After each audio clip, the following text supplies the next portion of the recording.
Hello दोस्तों, आपका स्वागत है त्रिशक्ति एकेडमी में। और आज हम डिस्कस करेंगे chapter 4 theory of simple bending in strength of material का पार्ट 2 आज हम डिस्कस करेंगे। और आज हम जानेंगे डेरिवेशन ऑफ बेंडिंग इक्वेशन के बारे में कि हम कैसे डेरिवेट करते हैं बेंडिंग इक्वेशन को, ये आज हम जानेंगे। और बेंडिंग इक्वेशन क्या होती है, assumptions in theory of simple bending, आज हम इन टॉपिक्स के बारे में डिस्कस करेंगे। तो यहाँ पर आप देखिए कि यहाँ पर जब हमारे पास कोई बीम होता है और जब उसमें कोई लोडिंग अप्लाई होती है, तो लोडिंग अप्लाई होने के कारण वो बीम कैसे हो जाता है, बेंड हो जाता है। बीम किस प्रकार बैंड हो जाता है, या आप देखिए इस प्रकार से बीम बैंड हो जाता है। यहाँ पे लिखा हुआ है when a beam is loaded it bends and is subjected to bending movement. और वह कैसे सब्जेक्ट हो जाता है, बेंडिंग मूवमेंट, यानी उसमें बेंडिंग मूवमेंट आ जाती है बेंडिंग से। Also bending stress are induced, हमें पता है कि जब भी बेंडिंग होती है किसी भी बीम में तो उसमें बेंडिंग स्ट्रेस जनरेट हो जाएगा। So it is necessary to establish a relationship between radius of curvature, bending stress and moment of inertia. तो ये जरूरी है कि एक इस्टेब्लिश करना relation between radius of curvature, bending stress और मोमेंट ऑफ इनर्शिया। तो जो इक्वेशन इन सभी क्वांटिटीज़ को इक्वेट करती है, इन सभी क्वांटिटीज़ को इक्वेट करती है, कनेक्ट करती है, वो इक्वेशन हमारे पास कहलाती है बेंडिंग इक्वेशन। ये क्या कहलाती है, बेंडिंग इक्वेशन। ये बेंडिंग इक्वेशन हमारे पास होती है, देखिए m/I σ/y is equal to E/R।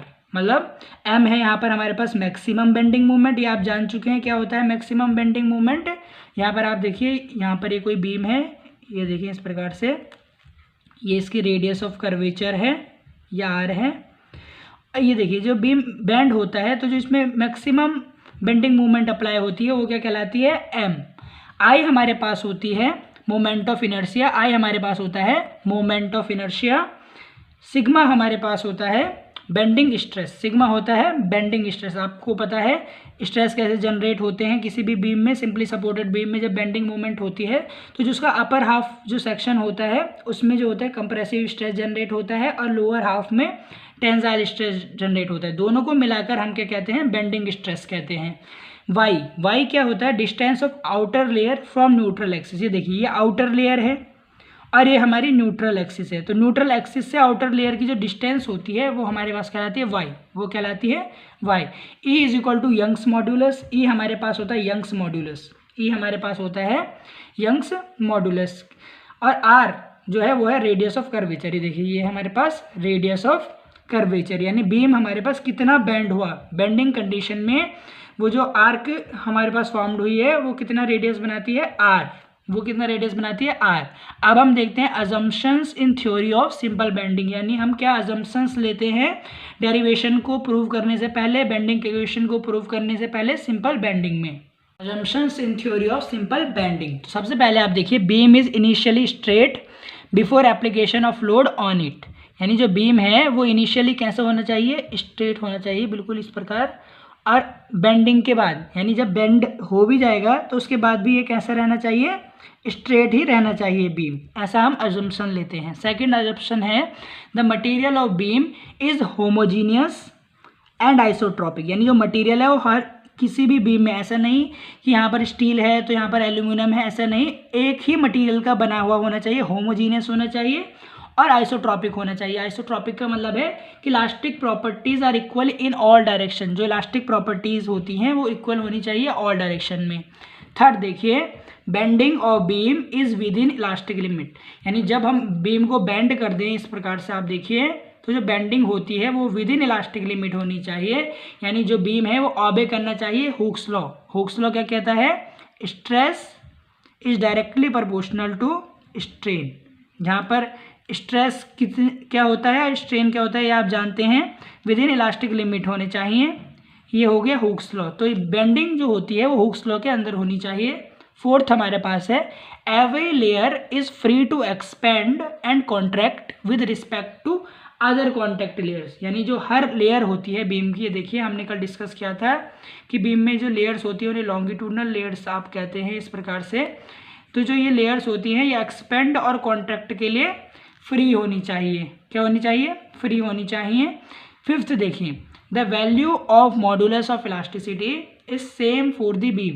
ये जो मॉडुलस ऑफ इलास्टिसिटी की वैल्यू होती है ई की, वो कांस्टेंट होनी चाहिए बीम के लिए, किसी भी एक बीम के लिए जो हम कंसिडर करेंगे उसके लिए कांस्टेंट होनी चाहिए। Sixth one is the cross section of beam which is plane before and after bending. यानी क्या होना चाहिए, अगर हमारे पास कोई बीम है तो पहले भी प्लेन ही होना चाहिए और बाद में जो उसका क्रॉस सेक्शन है वो कैसा होना चाहिए, बेंडिंग के बाद भी प्लेन ही होना चाहिए। अब आप सेवंथ देखिए, radius of curvature of beam. जो रेडियस ऑफ कर्वेचर है बीम की वो लार्ज होती है as compare to with the dimension of cross section. यानी जो डायमेंशन हम लेंगे अभी प्रूव करने के लिए या जो हम प्रूव करेंगे तो उसमें जो हम रेडियस लेंगे बीम की उससे कहीं ज़्यादा क्या होती है, डायमेंशन होती हैं क्रॉस सेक्शन की बीम की। ये हमें 7 जो अजम्पशन है ये याद रखने हैं in the theory of simple bending में। अब हम शुरू करते हैं डेरिवेट करना बेंडिंग इक्वेशन को। तो यहाँ पर आप देखिए कि हमने कोई बीम लिया है जिसकी लेंथ क्या है, एल है। जिस बीम की लेंथ क्या है, एल है, और एन ए, जो एन ए है वो क्या है हमारे पास, न्यूट्रल एक्सिस। और जो ये बीम है इसमें कैसी बेंडिंग मूवमेंट है, कांस्टेंट बेंडिंग मूवमेंट हम इसको प्रोवाइड करा रहे हैं। अब आप देखिए हम क्या करते हैं, इस बीम की न्यूट्रल एक्सिस से वाई डिस्टेंस दूर एक लेयर ले लेते हैं पी क्यू। एक लेयर को कंसिडर करते हैं पी क्यू, एक स्मॉल स्ट्रिप, आप इसको स्मॉल स्ट्रिप भी बोल सकते हैं। पी क्यू एक स्मॉल स्ट्रिप को कंसिडर करते हैं y distance from N A. Neutral axis से हम क्या कंसिडर करते हैं, एक स्मॉल स्ट्रिप को कंसिडर करते हैं।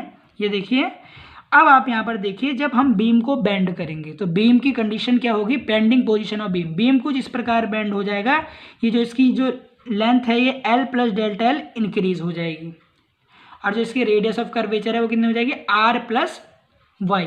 आर प्लस वाई, क्योंकि हम किससे कंसिडर कर रहे हैं, पी क्यू एक स्ट्रिप को कंसिडर कर रहे हैं। अब आप देखिए यहाँ पर आप देख रहे होंगे कि हमें पता है ये सिंपली सपोर्टेड बीम हमारा ऐसे ही बेंड होता है। तो जो ऊपर जो एन ए के अबव हैं जो लेयर्स, वो उनमें कैसे स्ट्रेस जनरेट हो रहा है, कंप्रेसिव स्ट्रेस, और जो एन ए के बिलो हैं उनमें कैसे स्ट्रेस जनरेट होगा, मैक्सिमम टेंसाइल स्ट्रेस। यानी ये हमने यहाँ पर शो कर रखा है, आप देखिए ये हमने शो कर रखा है। इनके एरोज बाहर हैं क्योंकि आप कह रहे होंगे कंप्रेसिव फोर्स में तो अंदर होते हैं, पर वो कंप्रेसिव फोर्स होती है, पर स्ट्रेस हमेशा विपरीत दिशा में लगता है, अपोजिट डायरेक्शन में लगता है फोर्स के। तो ये आप देखिए, अब आप देखिए हम डेरिवेशन को शुरू करते हैं। अभी आपने यहाँ पे टर्मिनोलॉजी समझ ली है।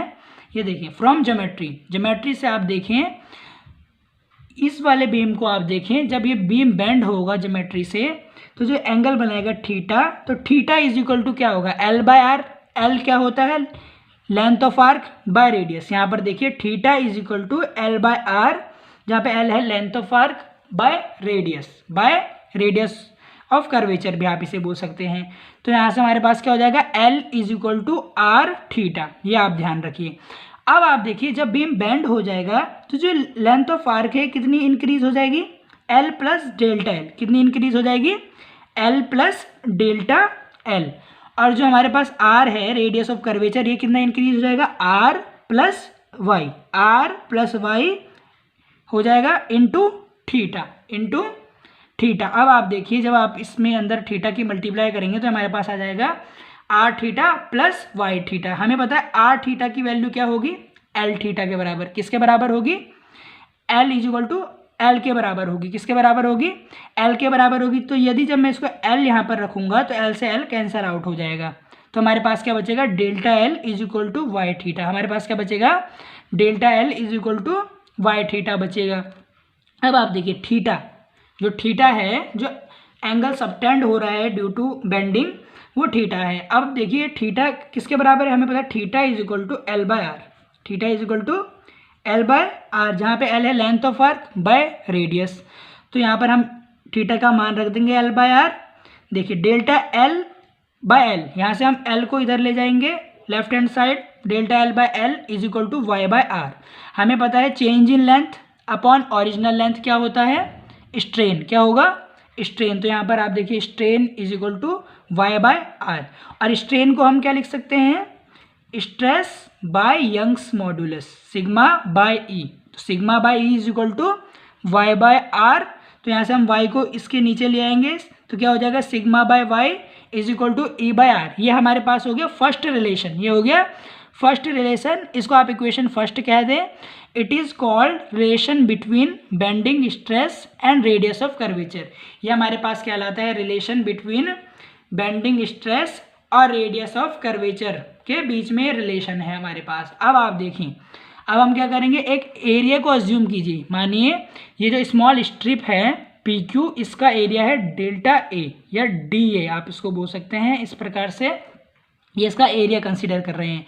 तो जो इसमें फोर्स लगेगी वो कितनी होगी, अब आप देखें, तो जो इसमें फोर्स लगेगी वो हमारे पास होगी स्ट्रेस इनटू एरिया का। फोर्स का फॉर्मूला ये होता है स्ट्रेस इनटू एरिया, क्योंकि स्ट्रेस होता है फोर्स बाय एरिया, स्ट्रेस होता है फोर्स बाय एरिया, तो फोर्स यहाँ से आएगा स्ट्रेस इनटू एरिया। तो अब आप यहाँ पे देखिए स्ट्रेस इनटू डेल्टा ए, क्योंकि इसका एरिया हमने क्या लिया है डेल्टा ए।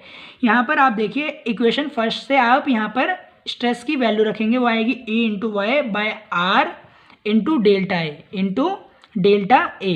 ये हमारे पास आ गई फोर्स, फोर्स आ गई इस एरिया में डेल्टा ए एरिया में। यदि हम इस now taking movement about N A, अब हम क्या करें, यदि मूवमेंट ले लें एन ए के अबाउट, एन ए हमारे पास क्या है न्यूट्रल एक्सिस है, एन ए क्या है न्यूट्रल एक्सिस, यानी हम न्यूट्रल एक्सिस के अबाउट यदि मूवमेंट ले लें तो हमारे पास मूवमेंट का फॉर्मूला होता है, तो आप देखिए हमारे पास मूवमेंट का फॉर्मूला होता है force into perpendicular distance, force into perpendicular distance. ये हमने अभी फोर्स निकाली A into Y by R into delta ए।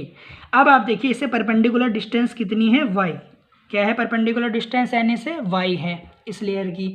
तो आप देखिए यहाँ पर delta A into Y square आप सेपरेट कर लें। आपको पता है एरिया इंटू जो परपेंडिकुलर डिस्टेंस का स्क्वायर होता है, ये हमारे पास क्या कहलाता है मोमेंट ऑफ इनर्शिया। ये क्या कहलाता है मोमेंट ऑफ इनर्शिया कहलाता है। तो यहाँ पे आप लिख देंगे आई, तो यहाँ से हमारे पास एक और रिलेशन आ जाएगा M by I is equal to E by R. और एक रिलेशन हमारे पास शुरू में आया था sigma by y is equal to E by R, वो रिलेशन था बेंडिंग स्ट्रेस और रेडियस ऑफ कर्वेचर के बीच में।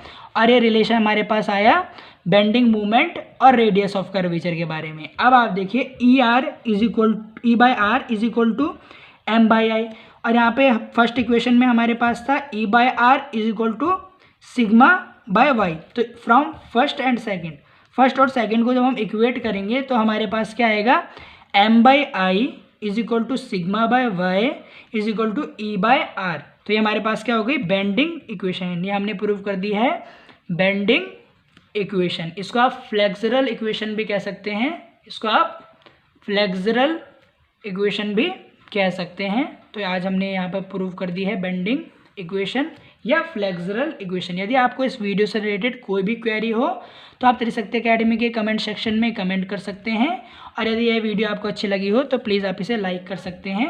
बहुत बहुत धन्यवाद।